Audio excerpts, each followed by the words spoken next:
Throughout history, there were many different execution methods, and these were deployed to bring the life of a condemned person to an end. Often this brutal practice was carried out in public too, to shame someone and to also put other people off committing similar crimes. The remains and bodies of people were often also left up for some time, and thousands of people passed by the rotting corpse, which would have been horrific. In France, the public even turned their backs on the guillotine when it was used for the first time, as they preferred more brutal methods that caused and invoked more suffering, such as the breaking wheel. In this history documentary, we look at 5 shocking European execution methods. To support our channel, please make sure to subscribe.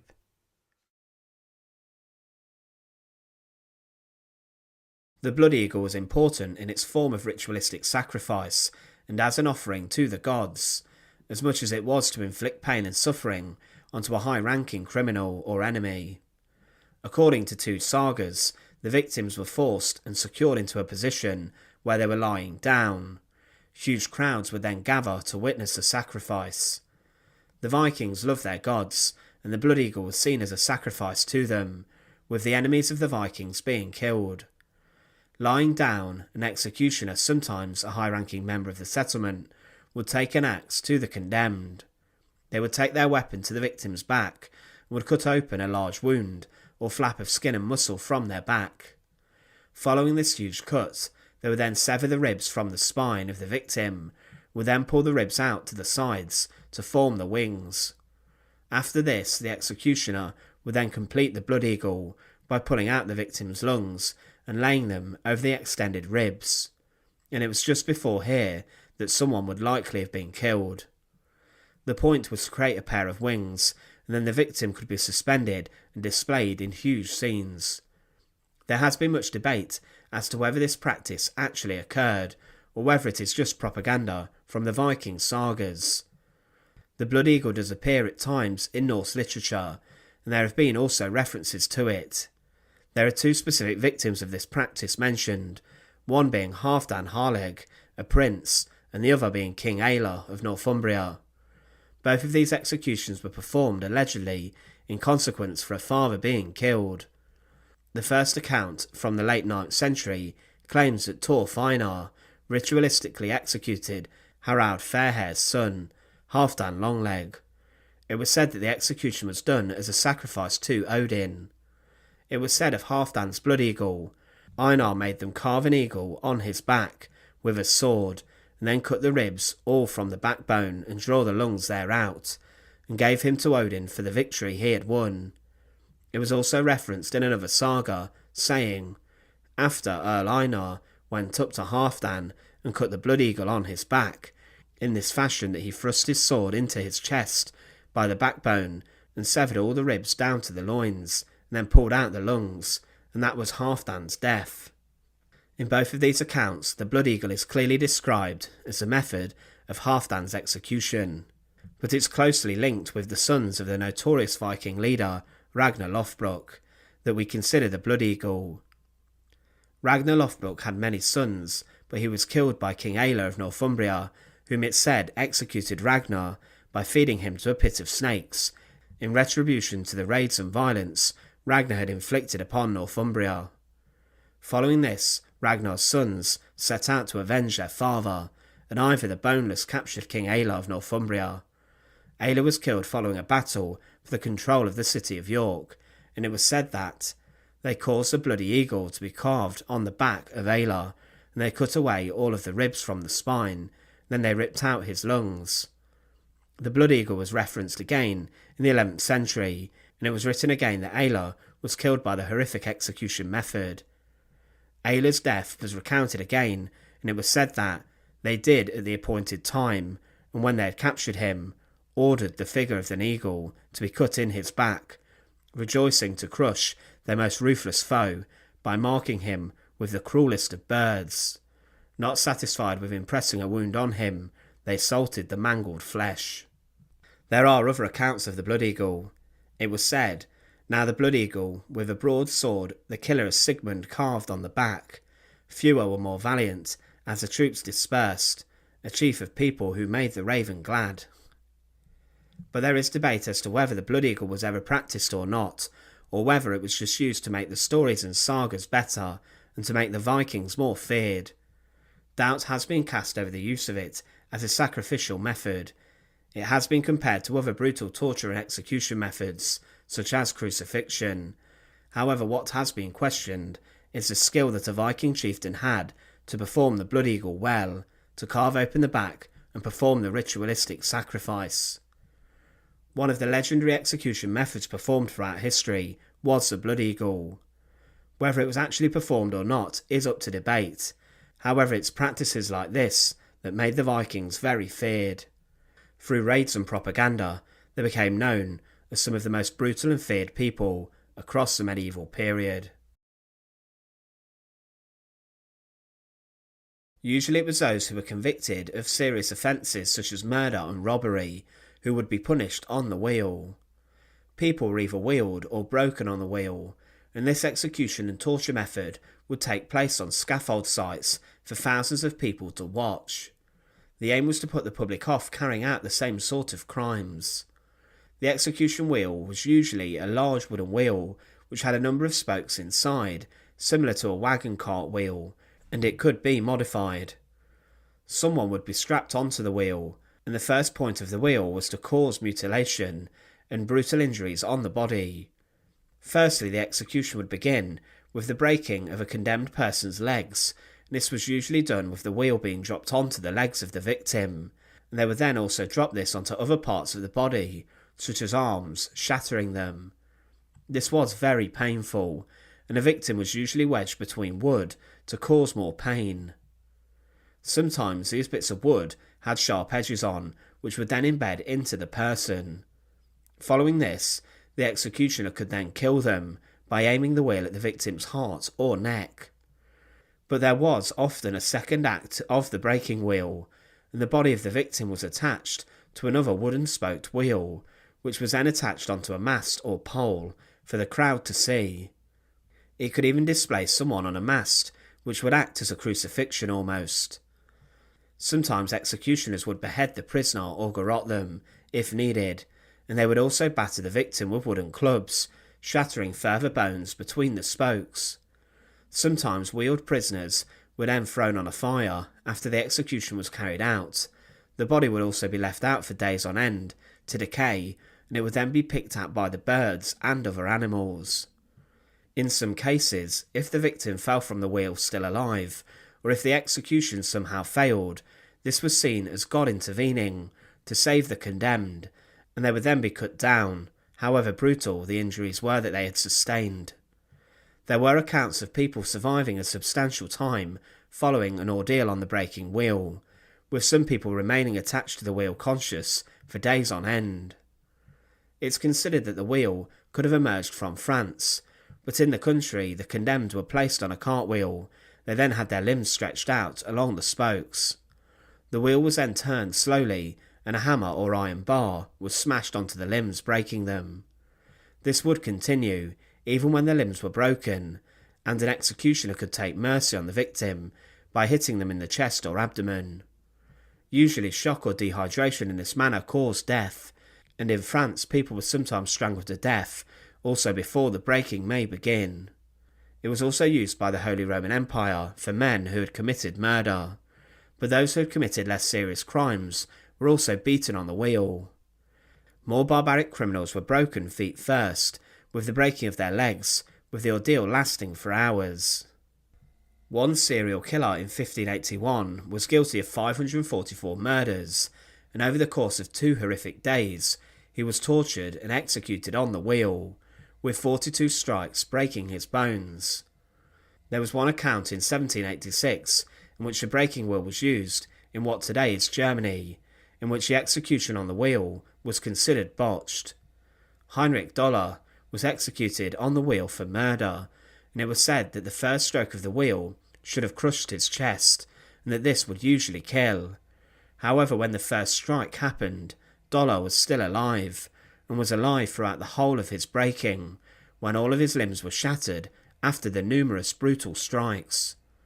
Doller was confirmed as being alive when he was raised on a pole and left to die, and it took him 6 hours to succumb to his fate.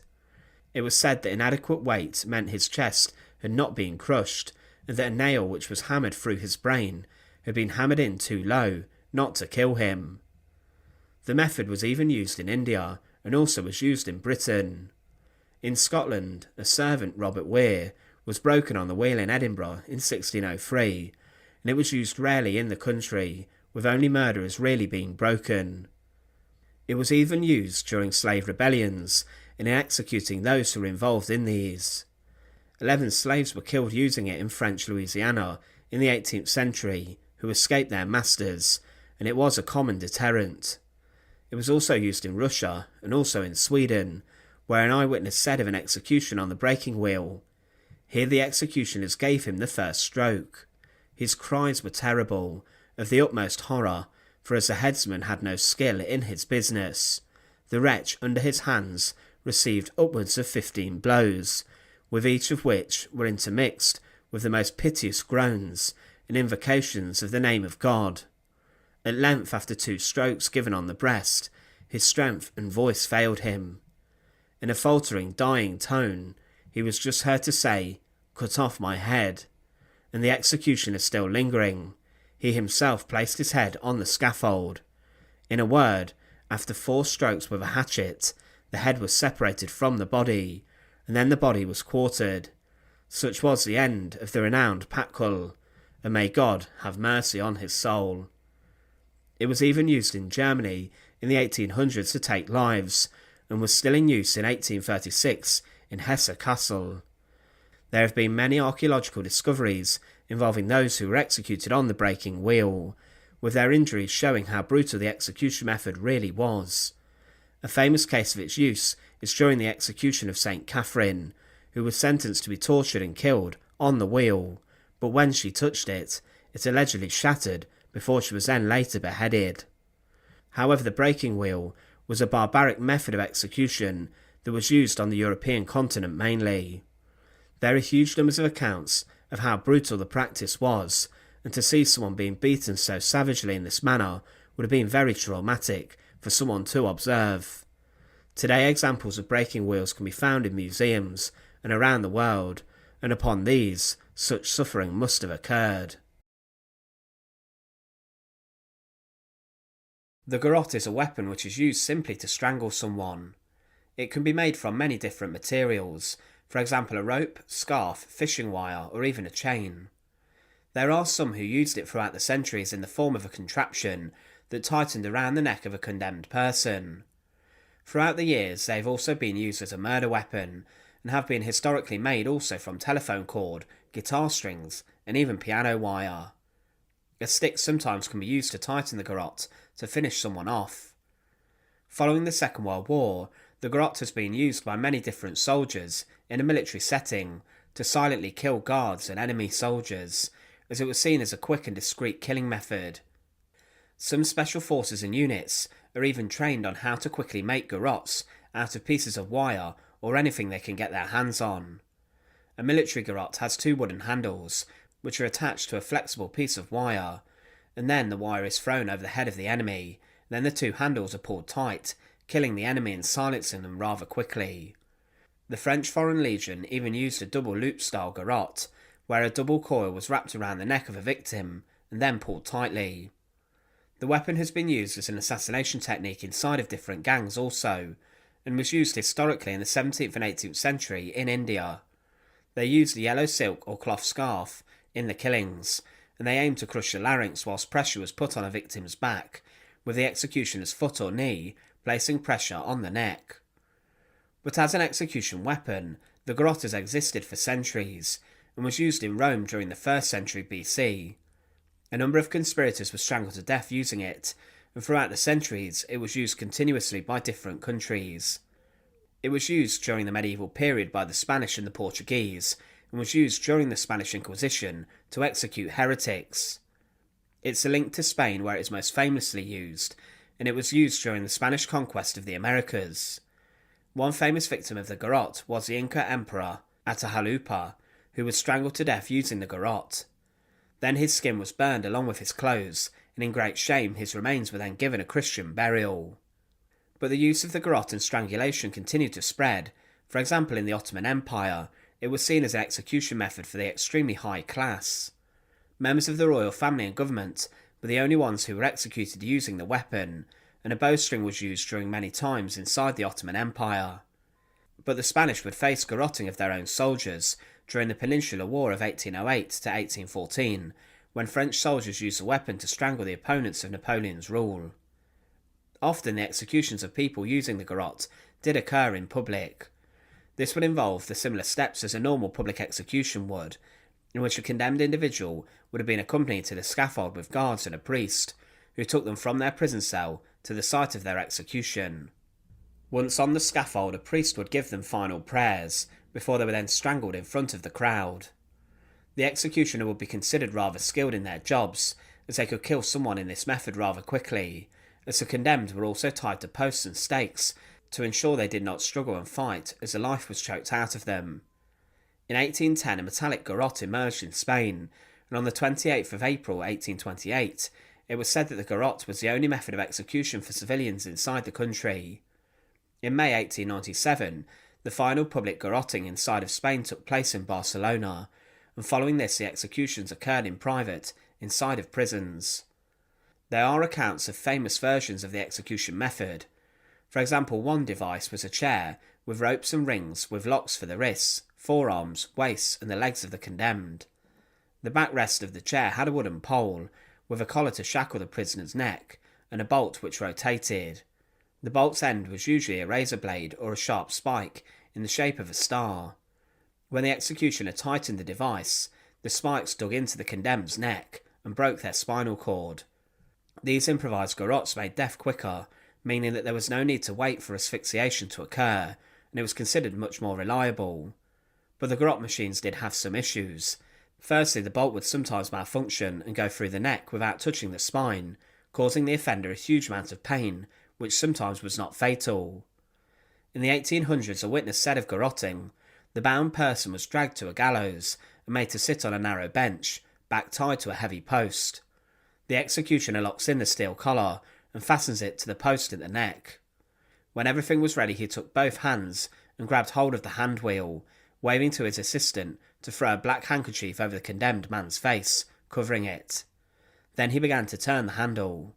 The prisoner jerking his arms and taking breath were all signs that life was leaving the thief. Resting for a few moments, the executioner appeared under the handkerchief and, making another turn of the wheel, pulled the veil. Along with the dead body, the last of the well-visible convulsions played out, and the man's mouth gaping and eyes bulging out. In terms of when this specific style of garrote was invented, it's believed that a Spanish man named Garrote created an instrument of death. He had allegedly seen a family member hanging which had gone wrong, and tried to make a more successful execution method.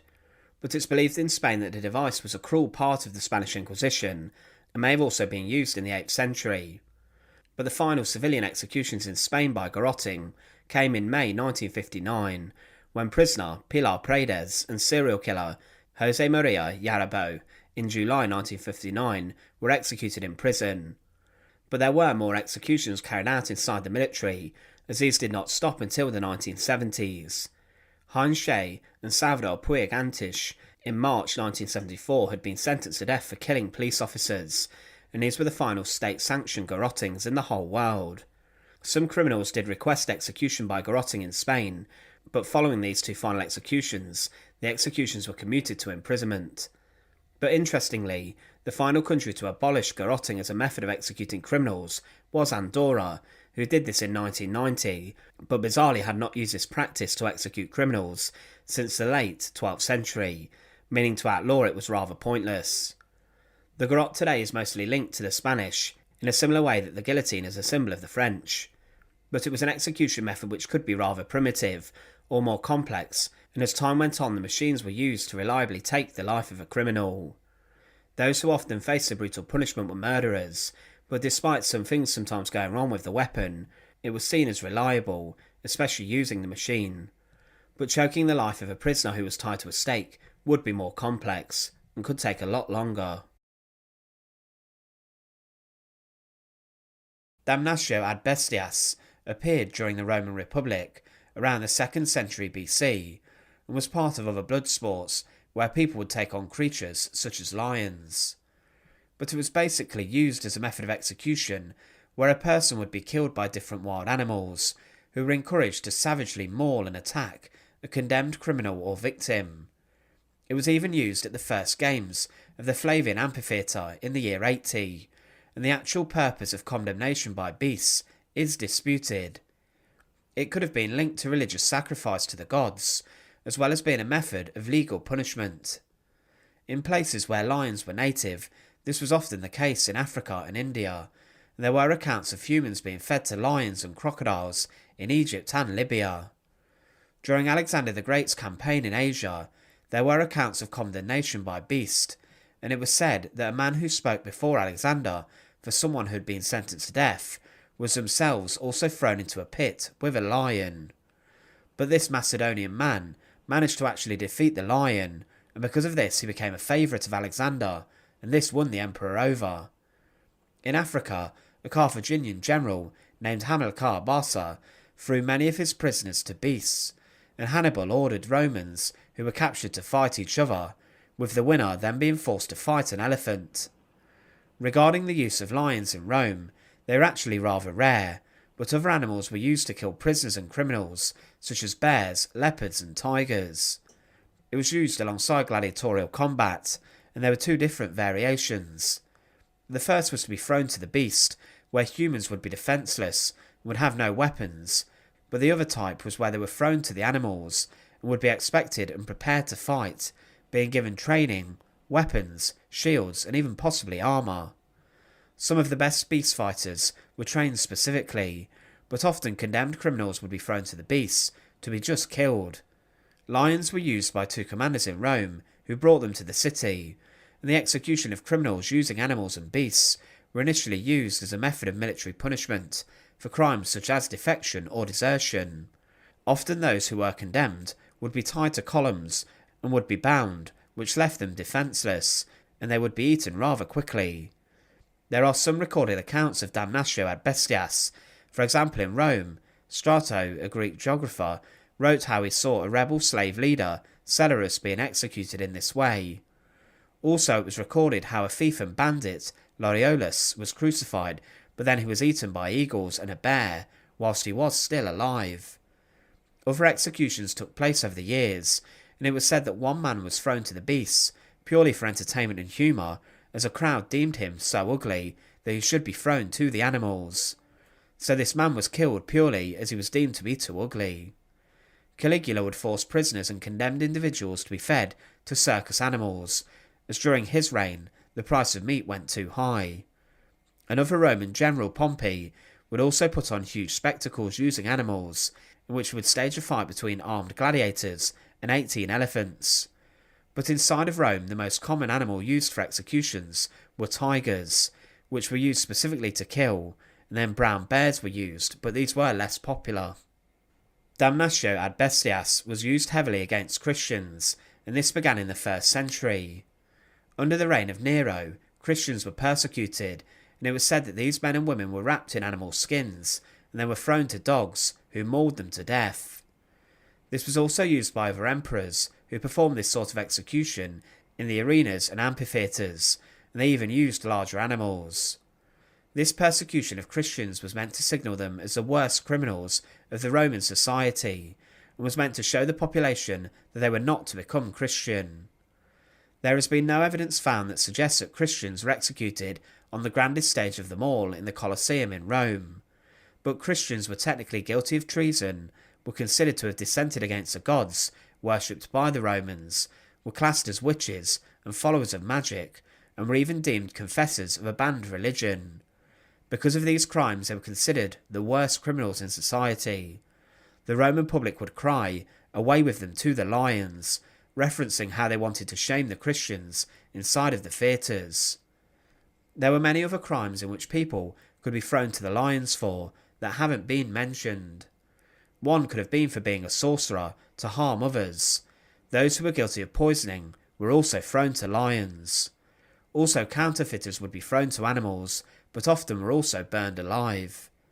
Being a political criminal meant you could also be killed by animals. One of the most shocking crimes of killing your father would result in someone being placed in a leather bag and drowned, but then the bag was filled with snakes to attack the condemned person. Rebels and also those who kidnapped children could be thrown to the beasts and executed in other ways. Following the death sentence, often the condemned would have no rights, and their property and wealth was confiscated. But damnatio ad bestias was abolished in Rome in the year 681, but it was used 400 years later in the Byzantine Empire, when a number of disgraced generals were thrown to lions. There were many accounts of people who managed to survive the sentence of being thrown to the beasts. There was the account of Androcles, a slave during Caligula's rule, who was thrown to a lion after he fled from his master. But the lion spared him, allegedly when he pulled a fawn from the lion's paw when he was in Africa, and the lion remembered him for this and then subsequently left him alone. Being executed by animals was not just exclusive to Rome, as in India they also used elephants to execute condemned people. Being slaughtered by animals would have been very brutal and barbaric, but to many people it was a form of public entertainment and a spectacle. This form of public entertainment would last for centuries, as people would flock to witness executions. But by watching lions and bears ripping a condemned person to bits, it must have been bloody, savage, and awful to have witnessed. Executioners trialled and tested different methods of hanging throughout the centuries, and in America they even developed a gallows that sent a condemned person high up into the air, and this was known as the upright jerker.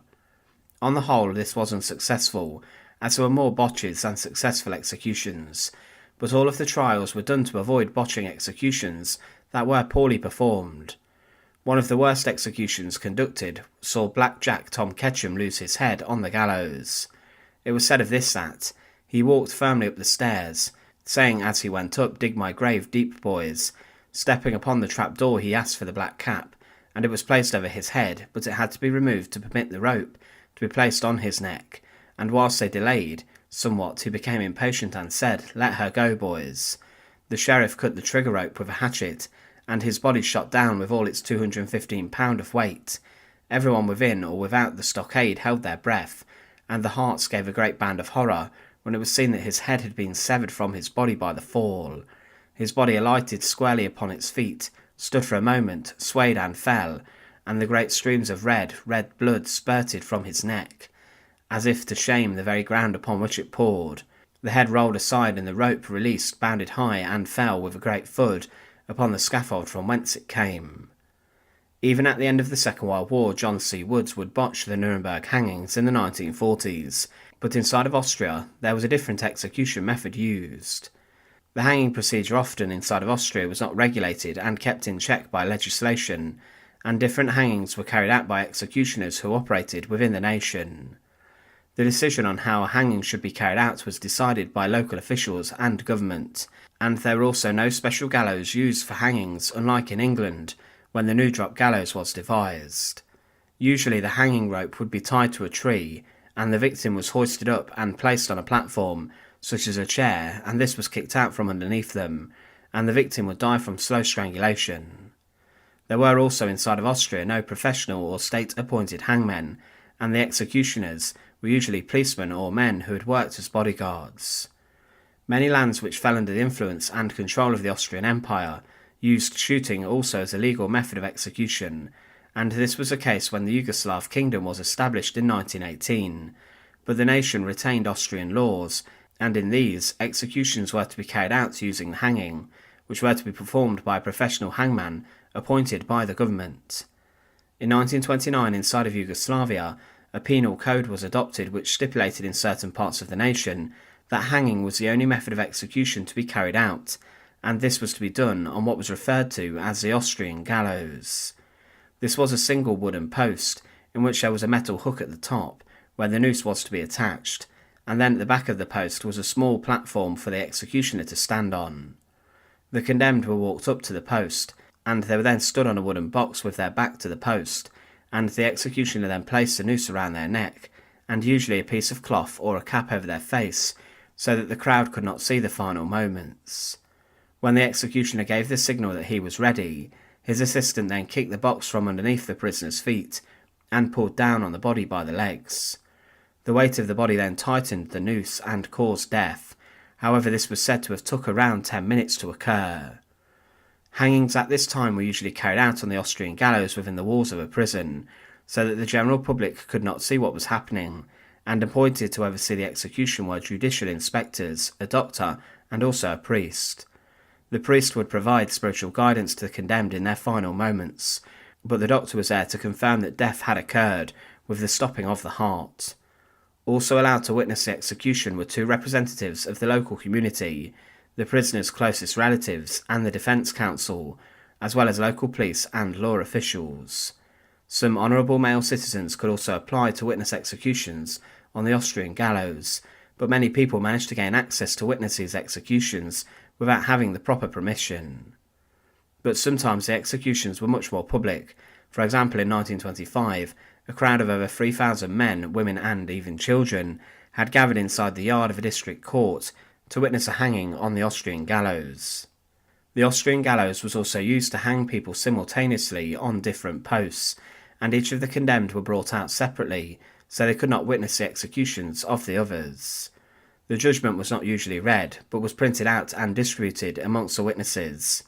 It was a variation of pole hanging, which was used also during the Second World War, where a prisoner had a system of ropes and pulleys tied around them, and they would be secured in the air by a chest sling across them.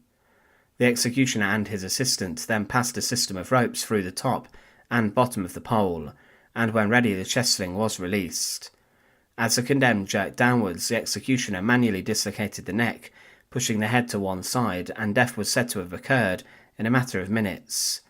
This was very similar to the Austrian gallows, and was much more technical than when it was first used, and when performed right, it could be carried out very quickly.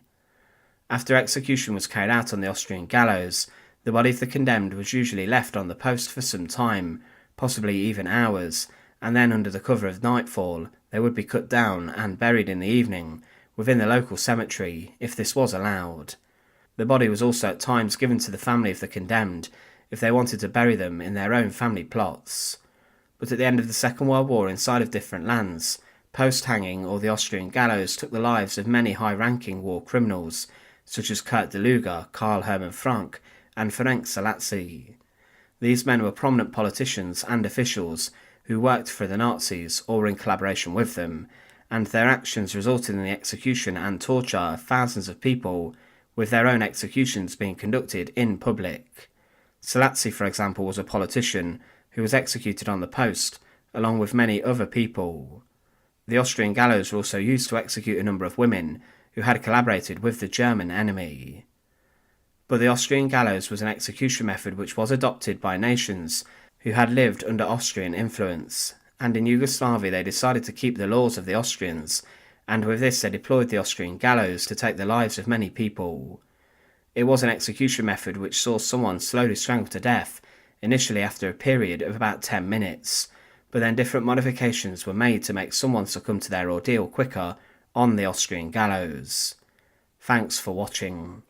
To support our channel, please make sure to subscribe, and once again, thank you so much for watching.